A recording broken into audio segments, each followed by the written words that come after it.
What is going on, everybody? John here with Introverse Uncharted for Takeaway Tuesday, Week 13 of the NFL season. I can't believe we're already essentially at the two-thirds mark, working our way to the closing parts of the season into the playoff run. Let's talk some football from this week. I felt like it came off obviously a really hot week last week. I felt pretty solid about my predictions for this week.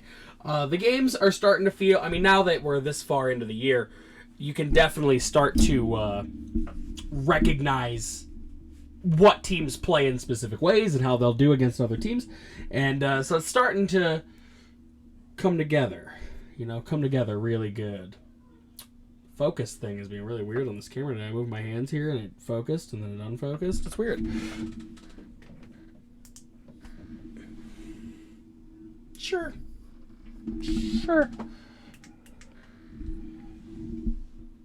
Ta-da, that'll do. All right, sorry about some slight technical difficulties. The camera kind of focuses it automatically does it. It focuses on its own. So sometimes it does not think the way that I think. All right, let's start it off. The Thursday game was Seahawks at Cowboys. I'll also be going over Isaac's predictions as well. I did not do an episode with him this week, unfortunately. I will get him back on this program as quickly as possible because he is an absolute joy to have on the program. And I feel like I have a really good chemistry with him and him with me. We've known each other a long time. So there's plenty of fun stuff me and him are going to do down the road. The Royal Rumble is knocking on the door.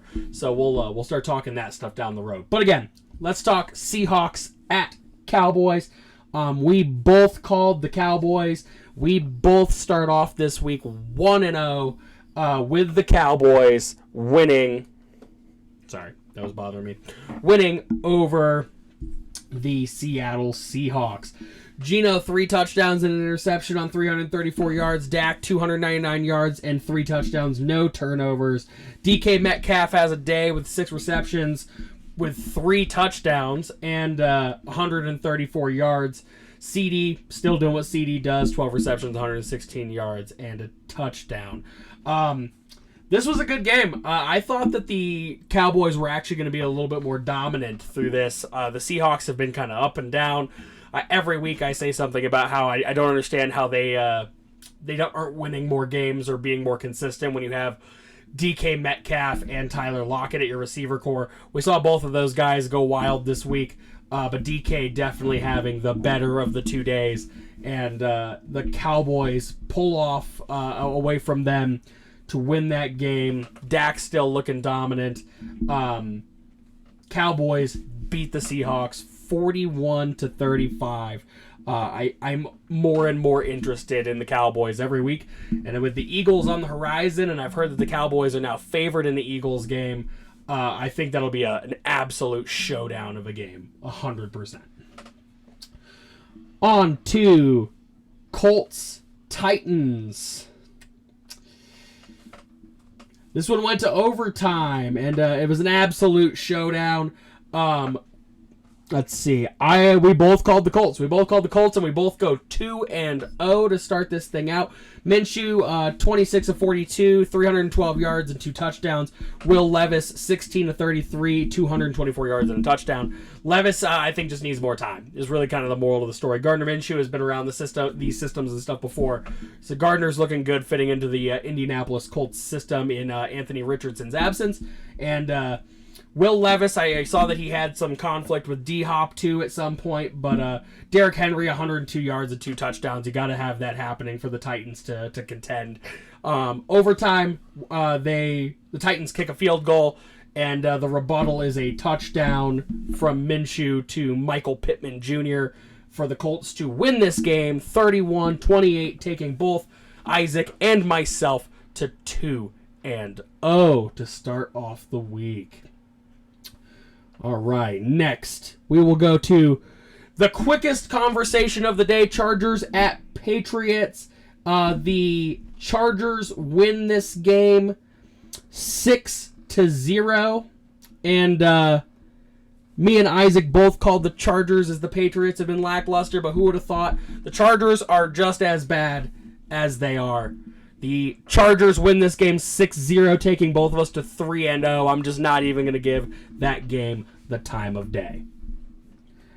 Let's go to Lions and Saints. This app always puts them out of order on me when I'm trying to do my stat run on this. Jared Goff, 16-25, 2 touchdowns, 213 passing yards. Derek Carr, 17-22, 226 passing yards, a touchdown and an interception. Derek Carr gets injured by the end of that game. We see a little bit of Winston. We see a little bit more Taysom Hill, which is what you need to see for the Saints to contend. The Lions still pull this game out, 33-28. We both called the Lions on our end, taking us both to 4-0 on the week. Laporta is absolutely bussing for the Lions right now. 140 yards on 9 receptions and a touchdown. It's a match made in heaven between Goff and him for sure. That's a reliable tight end. And you also have Williams, and you have Amon-Ra St. Brown. Just an absolute set of weapons. Montgomery carrying the load for the most part in the rushing game this week. I think, kind of a lackluster day for him. 18 attempts, a touchdown, and 56 yards. Touchdown's great, but I think you're going to start seeing a little bit more Gibbs if you're not going to get more yards out of Montgomery. Kamara had 2 touchdowns on the other side. Olave, 5 receptions, 120 yards. I mean, the Derek Carr experiment, I think you could almost argue, has to get put behind them. I don't have anything really against Derek Carr, and I think a lot of fans, especially Raiders fans, have soft spots for Derek Carr. I thought he fit into the system in the first couple of weeks of the season, and I don't know. I don't feel it now. I don't have the same emotions. Maybe he just needs more time in the system. But the question is, how long do they give him? And you got 2 quarterbacks in Derek Carr and Jameis Winston, and then Taysom Hill is technically a quarterback, but he is the Swiss Army knife of the NFL. And I don't know. I still don't feel it. I still don't get it, and I think that they're going to need time. On the other side, again, wins are wins. It's a tight win. The Lions winning only by 5 essentially, but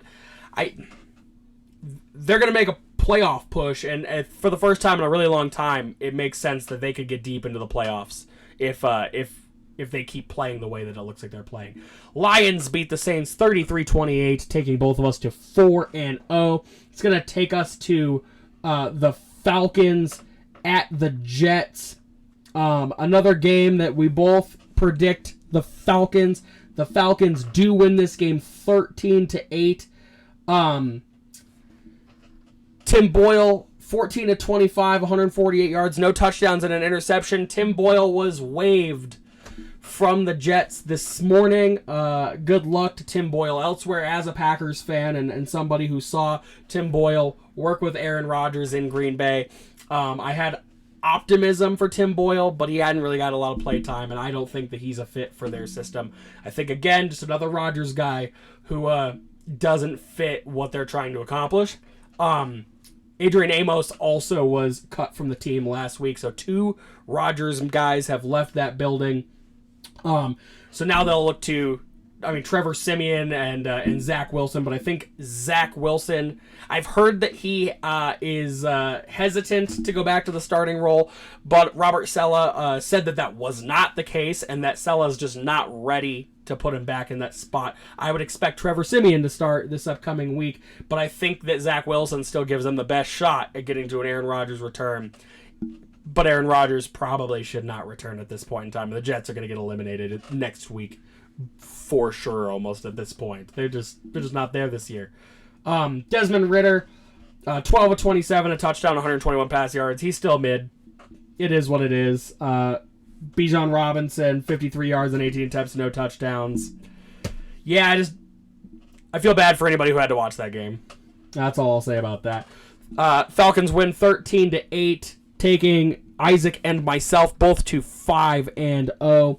We move on to the Arizona Cardinals at the Pittsburgh Steelers. We both called the Steelers. We would both be wrong as the Cardinals steamroll the Pittsburgh Steelers 24-10.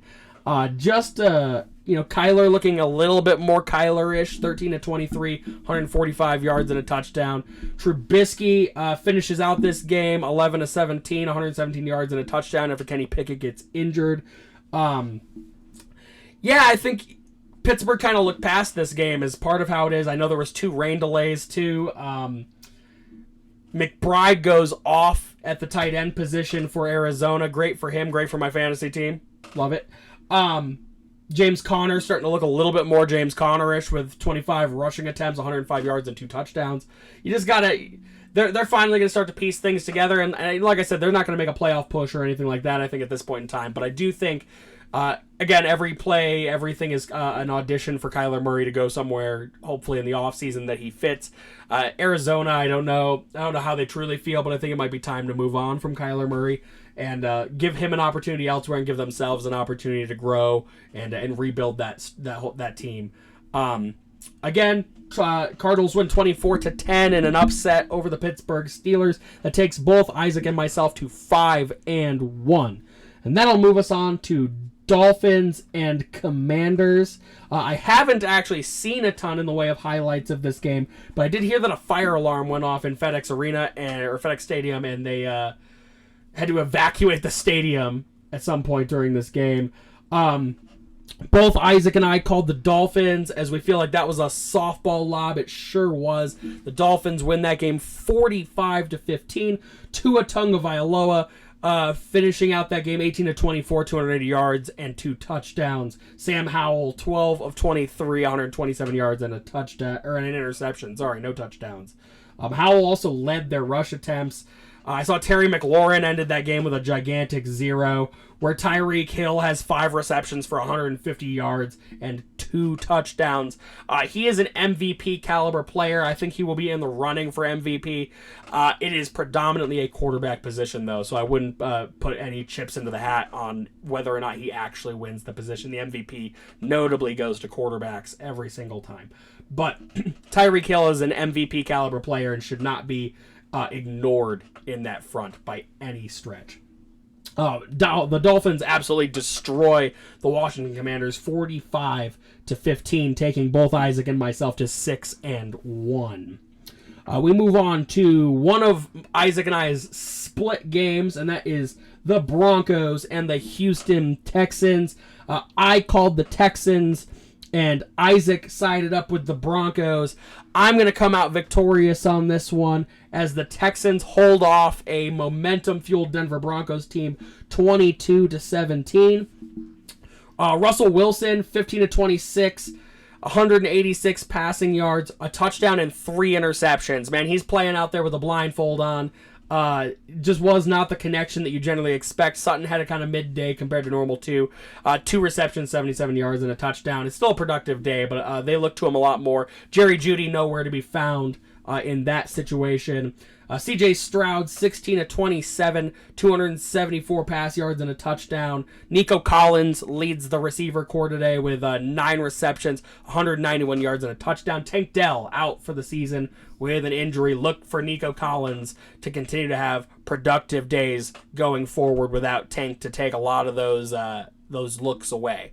Nico looks like he can run that team as a wide receiver 1. I think you'll see him do it going forward. The Broncos fall from their 5-game win streak to the Houston Texans 22-17. That takes me to 7-1 and Isaac to 6-2. Let's go to Panthers Bucks. We both called the Bucks as the Panthers year again. Just I think it's in the bag. It's over. We are both correct. The Bucks win this one 21-18. I'm surprised the Carolina Panthers can count that high, to be completely honest with you. Bryce Young, 15 of 31, 178 yards and no touchdowns and an interception. Baker Mayfield, 14 of 29, 202 pass yards, a touchdown and an interception. Mike Evans carrying the load again with 7 receptions, 162 yards and a touchdown. Hubbard over in Carolina with 25 attempts on the ground, 104 yards, 2 touchdowns. There are bright spots on Carolina's roster, but this is not their year. And I don't know. Bryce Young, I think, needs more time. I'm not going to give up on Bryce Young. I think it's crappy when you give up on rookie quarterbacks in their first year. But he needs more development, more time, and hopefully an offensively minded head coach going forward once they replace Frank Reich. Yeah, I mean, I still feel like Baker's a good fit to that system. I think that system just needs more time. They're used to the championship caliber Tom Brady run offense. They just need some time to adjust. Baker, I thought, was a pretty positive player in Cleveland. Cleveland quarterbacks kind of get the ass end of the stick, unless you're Deshaun Watson, and you're getting a whole different end of the stick on that one, I guess. But yeah, either way, I think Baker just needs more time. I think the system needs more time. I think you look to them to look a lot better next season, hopefully. But we will see going forward. The Bucks win 21-18 over the Carolina Panthers, taking myself to 8-1 and Isaac to 7-2. We're going to move on to Browns at Rams. We both called the Rams, as the Rams seem to be back in it. Looking like an absolute bombshell of a team these last couple weeks. Joe Flacco making his debut in Cleveland this week as well. We both called the Rams. The Rams do pull this one off, 36-19. That takes me to 9-1 and Isaac to 8-2. Joe Flacco in his debut, 23 of 44, 2 touchdowns, an interception, 254 pass yards.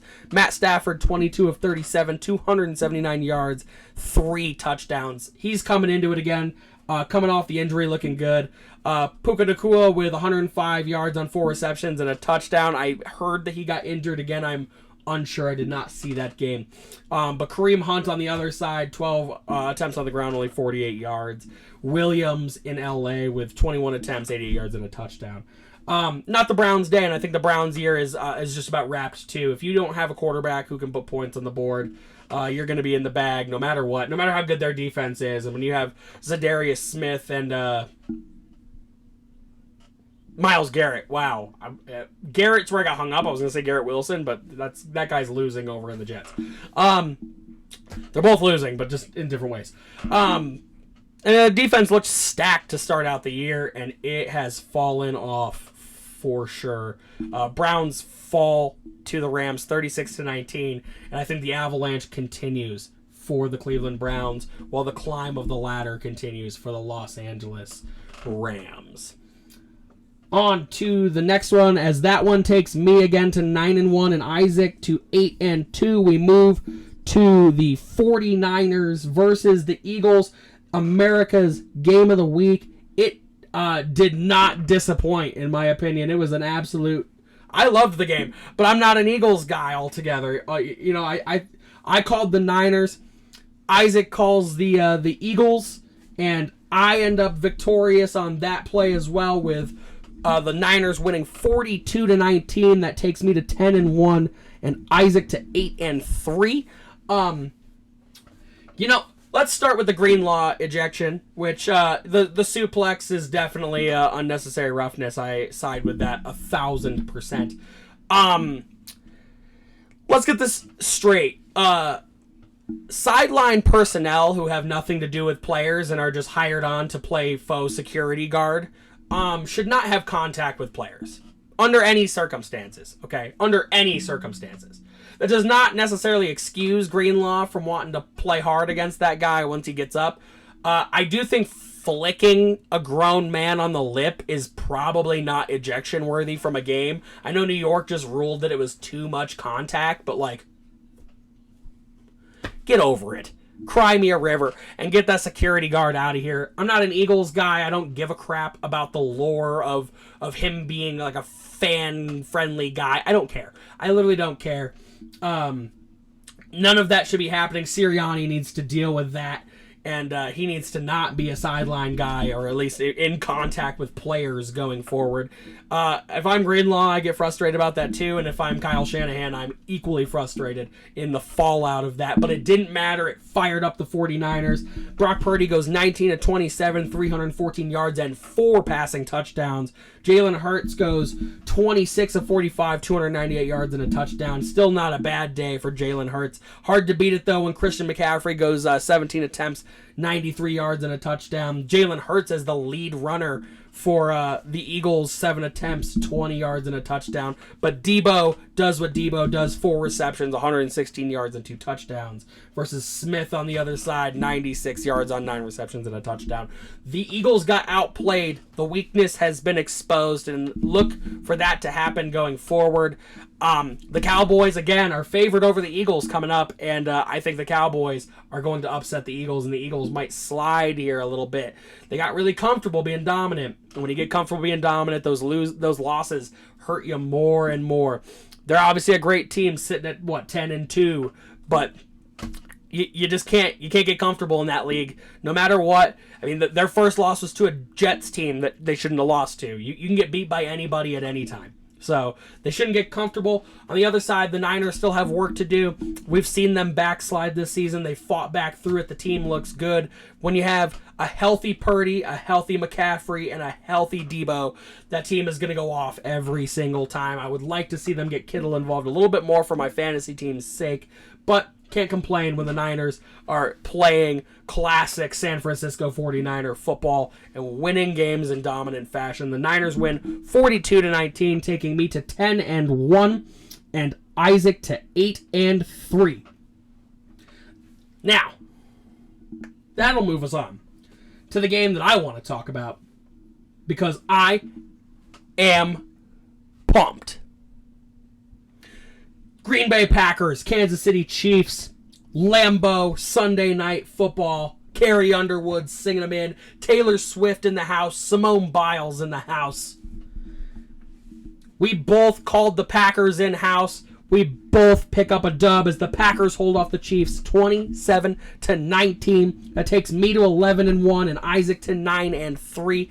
And boy, oh boy, you let Jordan Love do Jordan Love. Stop doing the crazy stuff. Let that guy pass the ball the way he wants to pass the ball.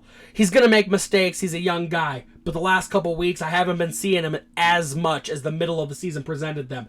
Jordan Love, 25 of 36, 267 passing yards, and 3 touchdowns, no turnovers. A.J. Dillon goes 73 yards on 18 attempts. And Christian Watson, welcome to the show. I saw that you got shaken up near the end of the game. Hopefully all is well in the Watson camp. I haven't seen anything on his mom's Twitter, so who knows, But 7 receptions, 71 yards, 2 touchdowns for Christian Watson. That's absolutely awesome. Patrick Mahomes, 21 of 33, a touchdown, 210 pass yards, and an interception. That interception late to Keyshawn Nixon. Still getting praised by Chris Collinsworth. He's Patrick Mahomes is so good. Literally right after he throws an interception. So see the mediocrity of the media, and it'll blow up a little bit more as I get to the end here. But Pacheco, 110 yards and 18 attempts and a touchdown. Pacheco got tossed for swinging that left hand at the end of the game. Can't be hitting. He got tossed. Travis Kelce, 4 receptions, 81 yards, breaks the Taylor Swift, the whole package here, right? Swift in the building. He's supposed to go over 100 yards, get a touchdown. He does not do that. And the Chiefs just looked miserable if you looked on the sidelines the whole game. Every time they panned over, somebody was frowny face, sitting on the sideline, not looking good, even when they still had opportunities to win the game. Let's get to the last drive, because people are going to want to talk about it anyway, right? Let's get to that last drive. In that last drive, we saw 3 things from officiating that are wacky. One of them isn't actually a thing. Actually, 2 of them aren't actually a thing, if we're going to be completely clear about this. Let's start with one of the obvious ones, the roughing the passer out of bounds call. Both feet were in bounds. Shannon Sharp talked about it the next day, too. Quarterbacks are told to run out of bounds at full speed. If you're going to let up, you're giving defense the opportunity to make contact with you. The league wants to protect quarterbacks. That's very obvious with this penalty. But he got shoulder tackled out of bounds while still in bounds. He got knocked out of bounds. Cry me a river. Cry me a river. Let's protect Patrick. That's what that was. That's what it is. That's what the league does that. It's not just Patrick Mahomes. Quarterbacks are being protected on levels unparalleled to previous years. Fine. But that was not a penalty. If you're going to teach kids, think about Little League ball up to high school ball into college. You're taught to play until the whistle blows. That whistle did not blow. The play was still active. Patrick Mahomes was in bounds. He got removed from the field of play by a Green Bay Packer, and a 15-yard penalty ensued. It was a crap call. Absolute hot garbage. Okay? On to number 2. Let's go to the pass interference on Marquez Valdes-Scantling. It was absolutely pass interference. It was textbook pass interference. That Packer player was giving him a piggyback ride all the way in. Okay, he was over his back, arm out, diving for the ball. They were playing the ball. I'll give both players that. And that is why the refs didn't throw the flag. It's a game on the line, and they're going to let those boys play. Patrick Mahomes said after the game that he preferred they didn't throw the flag, that he wants the boys to have to win the game in the trenches the right way by catching passes when you need to catch passes. And the game is played the way the game's played. The officials the last couple weeks have been rough kind of either way. But let's all square up here, because as a Packers fan, I've heard that the Packers get all the calls for 20 years. Okay? Let's square up. The Chiefs get all the calls lately. Okay? I see countless people complain that the Chiefs are, like, the refs are letting the Chiefs win and that it's all scripted and all the crap, right?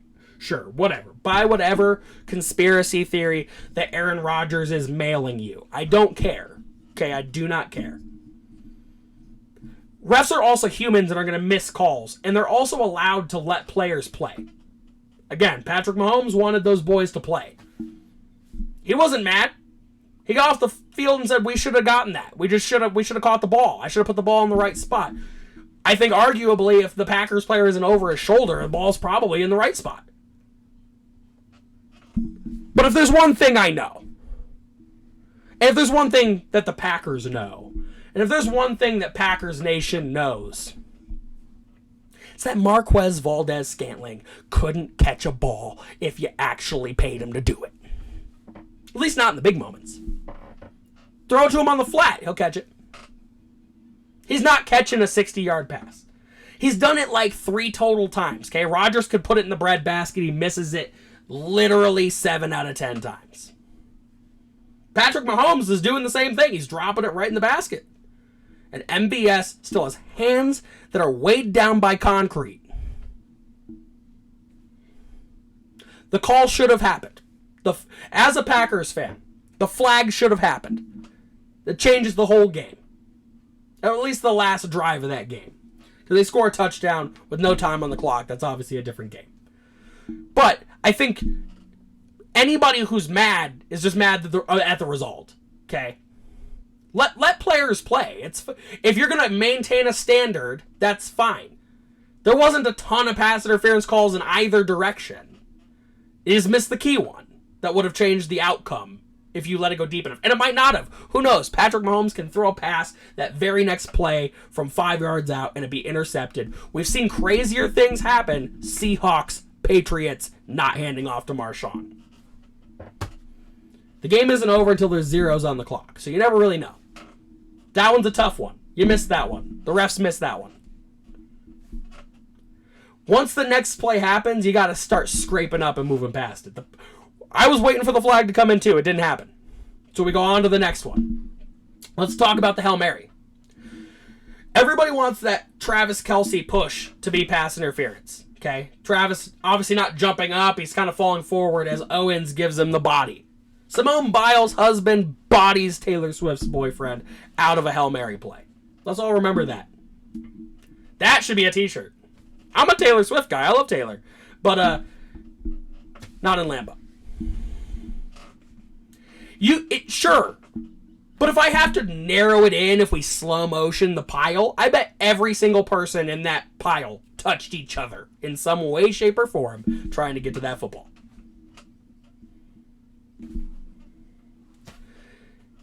It's the worst play to throw a flag on. It's the worst play for pass interference. They're all interfering with each other. That's kind of the premise of the play. So get past it. They're never going to call it. It's been called like twice in the last handful of years. It's not going to get called. Should have capitalized 3 plays before that. It is what it is, guys. Like, look, the officiating is bad. But it's been bad. It's never been good. Name a year that the officials did a flawless job. Drop it in my comments. Go find a year that the refs didn't make one egregious call. It doesn't happen. It doesn't exist. Because they're humans and they get to make a decision at the end of the day about what is a penalty and what is not. And a lot of the rules are underlined and crappy in ways anyway. There's holding on every single play that has ever happened in football. Every single one. Do you want a flag on every play? Because that's what they should be calling. You got to take it for what it is. The refs have sucked for years. When the refs left and we got replacement officials, you guys weren't happy with the replacement officials. I wasn't happy with the replacement officials. You just can't win everything, all right? They're going to miss calls. They're also going to call things that shouldn't be called, i.e. the roughing the passer out of bounds thing. Okay? Those things are going to happen. That last drive was full of calls that affected both sides of the ball. The 15-yard penalty puts them in Mahomes' striking range. My dad sent me Packers win right after that roughing the passer out of bounds call. And I sent, nope, they don't. Because Mahomes is now in range. And it's not over until there's zeros on the play clock. The refs are always going to be this way, guys. So unless we start letting AI officiate games, which I'm sure you guys will all hate too, we're going to have to deal with what we can out of the old men who we let officiate these games. What they really should do is let somebody like Gene Sarator actually oversee all the officials and teach them what actually needs to happen on a football field. My opinion on that. The Packers beat the defending Super Bowl champions 27-19, taking me to 11-1, taking Isaac to 9-3, and putting the Packers currently in wild card position. Go, Pack, go. On to the next one. Bengals at Jaguars to finish out the week. Trevor Lawrence getting a high ankle sprain after getting stepped on, slamming his helmet. I felt awful for him. He's looked really good all year. That team has looked good, and who knows how long he'll have to be out to deal with that injury. But hey, give Jake Browning 2 weeks, and he looks like he could quarterback this team. 32 of 37. And a touchdown, 354 yards for Browning. Trevor Lawrence, 22 of 29, 2 touchdowns, 258 yards.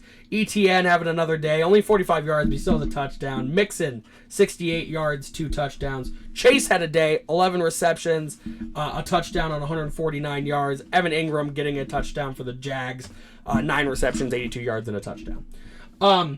Again, honestly, like that game was better than I thought it would be. Me and Isaac both called the Jags. We both miss on this one. I finish out the day at 11-2. Isaac finishes out the day 9-4. Not too bad for Isaac's first week, man. And I know he doesn't avidly watch football a lot either. So awesome calls on, and like I said, a lot of it is even for me now. I've started trying to not make the hot take calls as much, and I've started trying to use the old noggin. And the old noggin a lot of times just tells you what the matchups are going to end up kind of looking like in the outcome. I don't gamble on games because again I'm not going to get that close to the dot, but you know, again, you can just kind of tell what teams are better than other teams and stuff like that.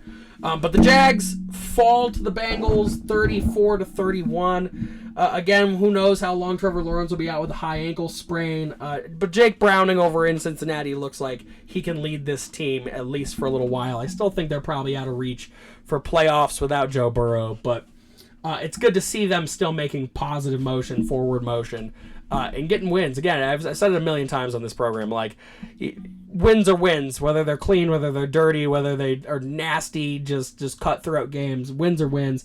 they're stringing together. They're trying to get their team back on the right track and pick up a win, and they did that. The Jags fall, and hopefully this is not the start of an avalanche coming out of Jacksonville. That would not be a good time for them or their fan base. They've looked really good this year in that division for sure. All right, y'all.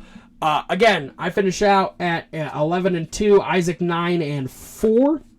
That takes me in total to 59-41 on the year. It takes Isaac to 9-4. If Isaac never does another prediction video, he will finish this above 500 for sure. I've struggle bust for a handful of weeks, but last week I had a really good win too with only a few misses. This week only 2 misses. So feeling good about it so far as we get closer and closer to playoff football, which is right over the horizon. Make sure you drop back in here for predictions on Thursday. If you guys haven't yet, go check out the 25 Days of Lift Miss section of my Introverse Uncharted YouTube, where you can keep track of, I've been doing a workout every single day. And some capacity, weightlifting, yoga, walks, whatever. But just trying to have a physical activity every day between December 1st and Christmas to promote a happier and healthier holiday, both mentally and physically. And I invited all of you guys to join as well and post your videos to your social medias and tag Introverse Uncharted in them so we can all do this as a community. So if you haven't had a chance yet, go on over and check it out. It's never too late to start. It would just be the 20 days of Lift Miss instead of the 25. But you know what? If it gets a smile on your face and it gets you physically active, mental health better, physical health better, jump on the train whenever you would like. Thank you guys so much, as always, for your views on the channel, for dropping likes. I've gotten a bunch more likes lately. I'm up a handful of subscribers. It's still not monumental, but for me, even up 1 subscriber is a huge win. So if you haven't had a chance to do it yet, please subscribe to the channel, as this is hard work for sure. Always coming up with content is tough, and I do love doing this. So please subscribe to the channel, give the video a like and a follow, share it with all your friends who love football, and remember to do more than simply exist and come with me to week 14 of the NFL season. We'll talk about it on Thursday. I'll see you guys there.